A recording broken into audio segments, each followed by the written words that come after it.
Judges chapters 1 through 2. Chapter 1. After the death of Joshua, the people of Israel inquired of the Lord, "Who shall go up first for us against the Canaanites to fight against them?" The Lord said, "Judah shall go up. Behold, I have given the land into his hand." And Judah said to Simeon his brother, "Come up with me into the territory allotted to me, that we may fight against the Canaanites. And I likewise will go with you into the territory allotted to you." So Simeon went with him. Then Judah went up, and the Lord gave the Canaanites and the Perizzites into their hand, and they defeated 10,000 of them at Bezek. They found Adoni-Bezek at Bezek, and fought against him and defeated the Canaanites and the Perizzites. Adoni-Bezek fled, but they pursued him, and caught him, and cut off his thumbs and his big toes. And Adoni-Bezek said, 70 kings with their thumbs and their big toes cut off used to pick up scraps under my table. As I have done, so God has repaid me. And they brought him to Jerusalem, and he died there. And the men of Judah fought against Jerusalem and captured it, and struck it with the edge of the sword, and set the city on fire. And afterward the men of Judah went down to fight against the Canaanites who lived in the hill country, in the Negeb, and in the lowland. And Judah went against the Canaanites who lived in Hebron. Now the name of Hebron was formerly Kiriath Arba.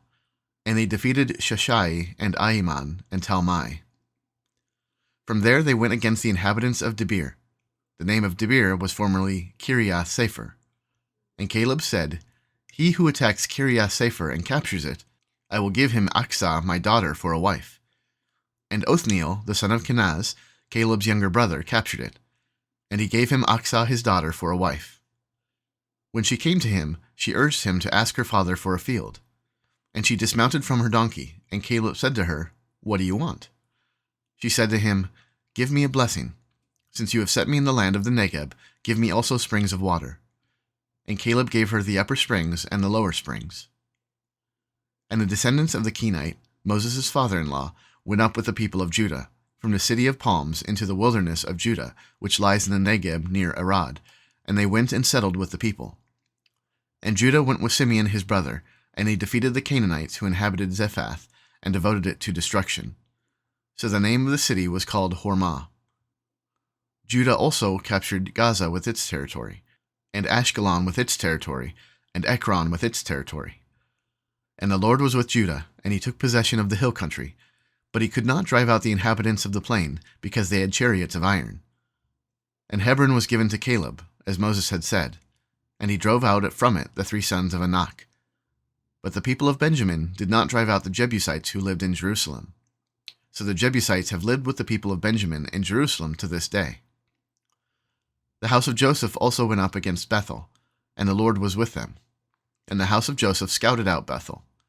Now the name of the city was formerly Luz. And the spies saw a man coming out of the city, and they said to him, "Please show us the way into the city, and we will deal kindly with you." And he showed them the way into the city. And they struck the city with the edge of the sword, but they let the man and all his family go. And the man went to the land of the Hittites, and built a city, and called its name Luz. That is its name to this day. Manasseh did not drive out the inhabitants of Beth-shean and its villages, or Taanach and its villages, or the inhabitants of Dor and its villages, or the inhabitants of Ibleam and its villages, or the inhabitants of Megiddo and its villages, for the Canaanites persisted in dwelling in that land. When Israel grew strong, they put the Canaanites to forced labor, but did not drive them out completely. And Ephraim did not drive out the Canaanites who lived in the Gezer, so the Canaanites lived in Gezer among them. Zebulun did not drive out the inhabitants of Kitron, or the inhabitants of Nahalal, so the Canaanites lived among them, but became subject to forced labor.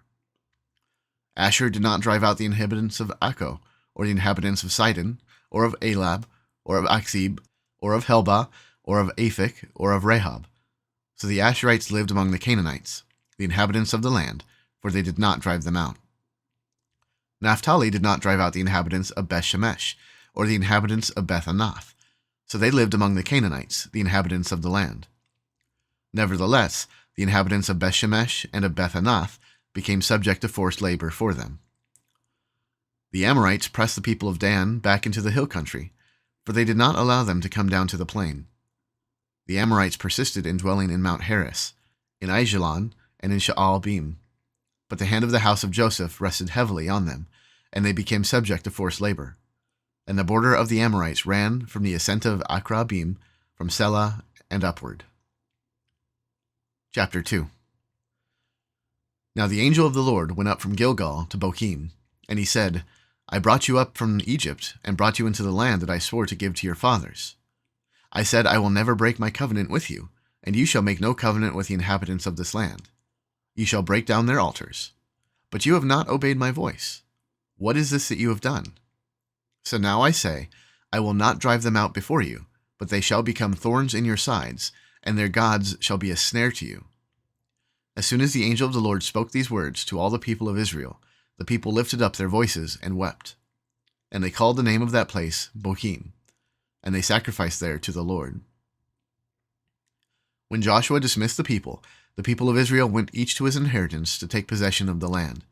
And the people served the Lord all the days of Joshua, and all the days of the elders who outlived Joshua, who had seen all the great work that the Lord had done for Israel. And Joshua, the son of Nun, the servant of the Lord, died at the age of 110 years. And they buried him within the boundaries of his inheritance in Timnath-Heres, in the hill country of Ephraim, north of the mountain of Gaash. And all that generation also were gathered to their fathers. And there arose another generation after them, who did not know the Lord or the work that he had done for Israel. And the people of Israel did what was evil in the sight of the Lord, and served the Baals. And they abandoned the Lord, the God of their fathers, who had brought them out of the land of Egypt. They went after other gods from among the gods of the peoples who were around them, and bowed down to them. And they provoked the Lord to anger.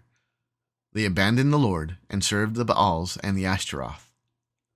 So the anger of the Lord was kindled against Israel, and he gave them over to plunderers, who plundered them, and he sold them into the hand of their surrounding enemies, so that they could no longer withstand their enemies. Whenever they marched out, the hand of the Lord was against them for harm, as the Lord had warned, and as the Lord had sworn to them, and they were in terrible distress. Then the Lord raised up judges, who saved them out of the hand of those who plundered them. Yet they did not listen to their judges, for they whored after other gods and bowed down to them. They soon turned aside from the way in which their fathers had walked, who had obeyed the commandments of the Lord, and they did not do so. Whenever the Lord raised up judges for them, the Lord was with the judge, and he saved them from the hand of their enemies all the days of the judge. For the Lord was moved to pity by their groaning because of those who afflicted and oppressed them. But whenever the judge died, they turned back and were more corrupt than their fathers, going after other gods, serving them and bowing down to them. They did not drop any of their practices or their stubborn ways. So the anger of the Lord was kindled against Israel, and he said, Because this people have transgressed my covenant that I commanded their fathers and have not obeyed my voice, I will no longer drive out before them any of the nations that Joshua left when he died, in order to test Israel by them, whether they will take care to walk in the way of the Lord as their fathers did, or not. So the Lord left those nations, not driving them out quickly, and he did not give them into the hand of Joshua.